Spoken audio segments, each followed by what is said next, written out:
Let's be honest. Confidence means nothing if you're still walking around like a secret menu item at a restaurant and no one knows how to order that stuff. You've got a great personality, but nobody ever gets close enough to see it.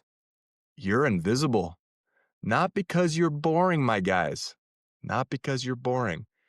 Not because you're awkward, probably. You're invisible because you don't know the first 5 words to say. You freeze. You overthink. You wait for the perfect moment, my dudes. Now, come on. There is no perfect moment. Today, we're going to end that garbage. And if you stay to the end, I'm giving you a secret little drill that my clients use to build social momentum in under 48 hours. It is stupidly effective. In fact, I'll go ahead and try it on someone new tomorrow, record my results, and then bring it back to you, baby.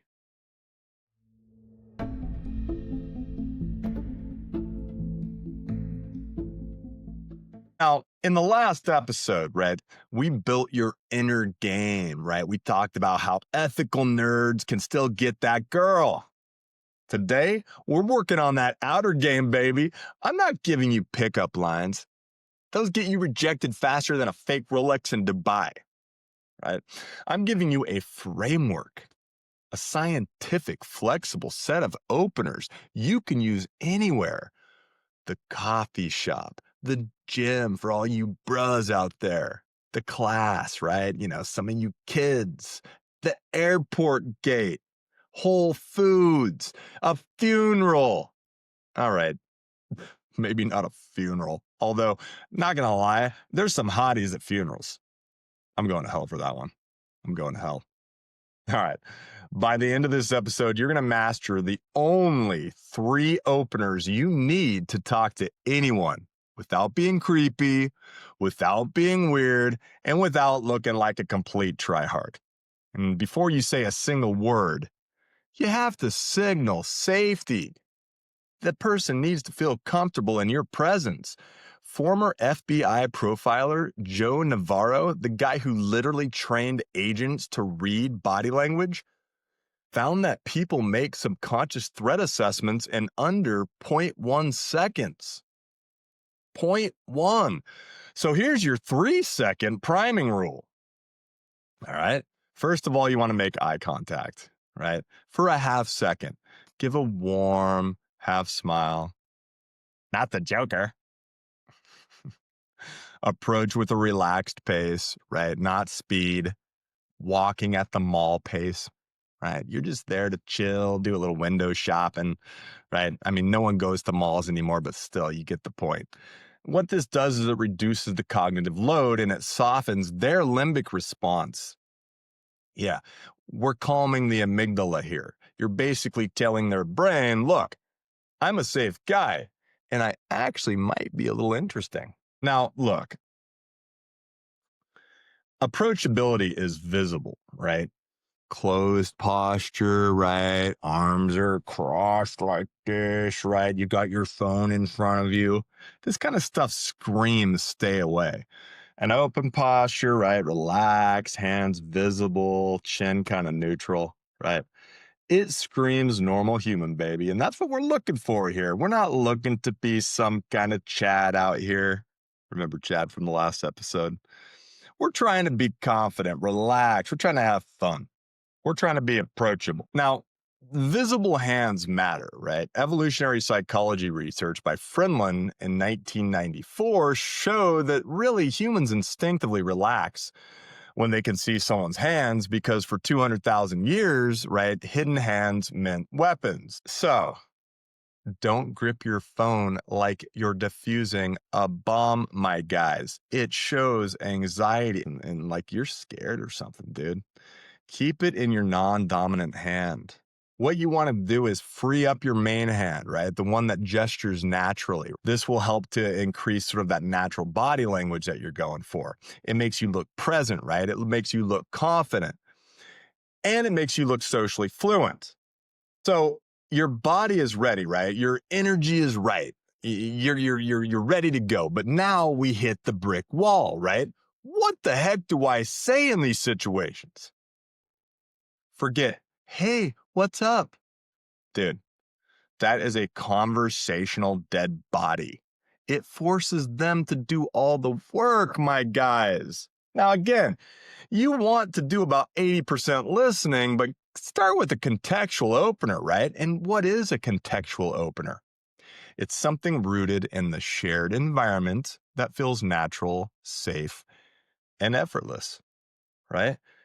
So, what are some of these situational openers, that you can use? Because quite frankly, situational openers are undefeated, quite frankly, on the dating scene. And why? Because they use the common ground effect, right? One of the strongest sort of social biases in communication, right? And this was done by research by Clark and Brennan in 1991. You're commenting on something you both see, right? So let's go ahead and go through a couple of these, right?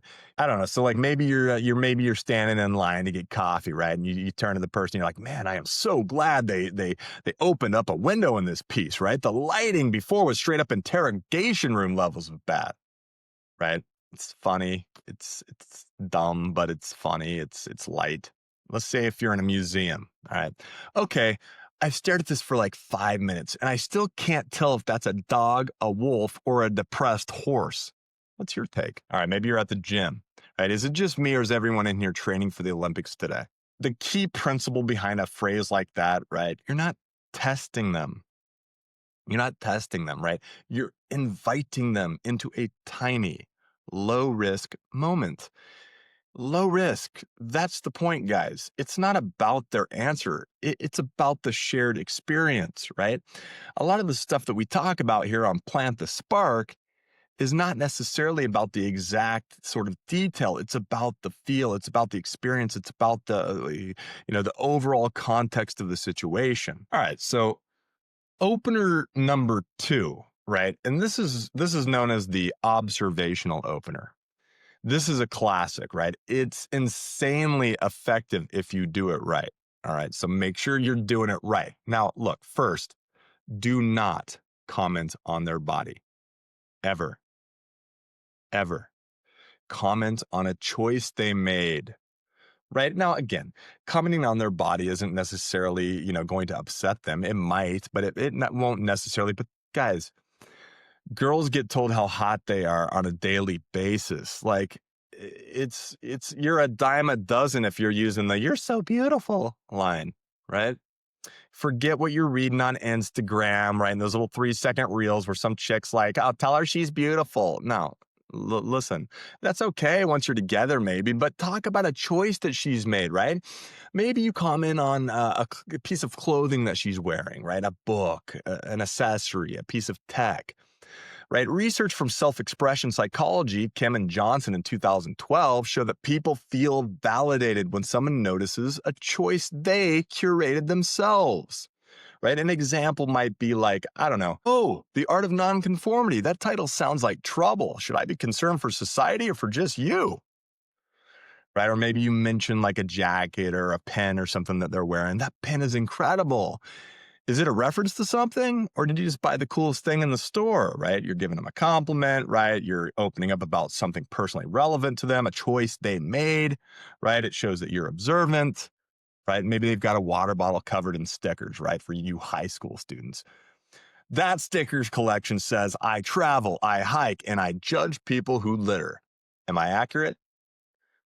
Now, the secret there is you're making it open-ended, right? You're letting them talk about their personality without being asked about their body or their job or something like that. It's light, it's refreshing, right? And it sets you apart from 90% of the guys out there who don't watch Plant the Spark and who go in there with, "You're so beautiful. What's your shine?" Number three, the relational opener. Now, this one, peak power, baby, peak power.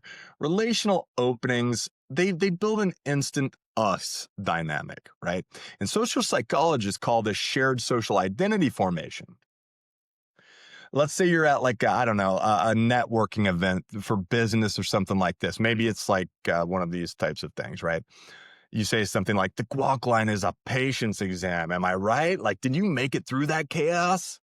damn, you're braver than I am. Maybe you're in a classroom, right? You're a high school student. You turn to your crush and you're like, damn, I'm already lost on slide 2. Please tell me you have no idea what this douche is talking about, right? Maybe you're at the airport gate, right?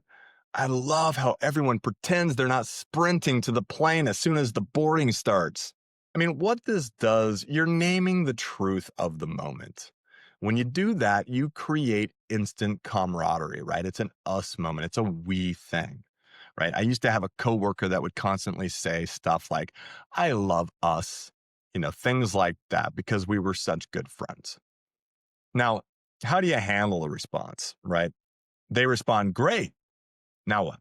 All right, now that you've actually gone through that first part of this, right? How do you actually handle their response, right? They respond, great. Now what?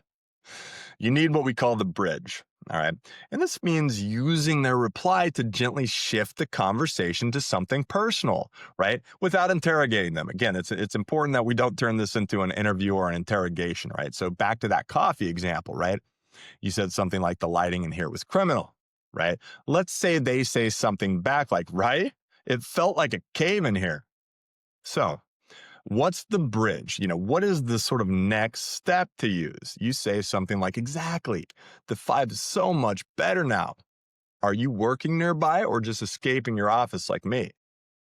Now, you're moving from environment, right? That shared environment, the coffee shop, and the fact that it's like the bat cave in that piece.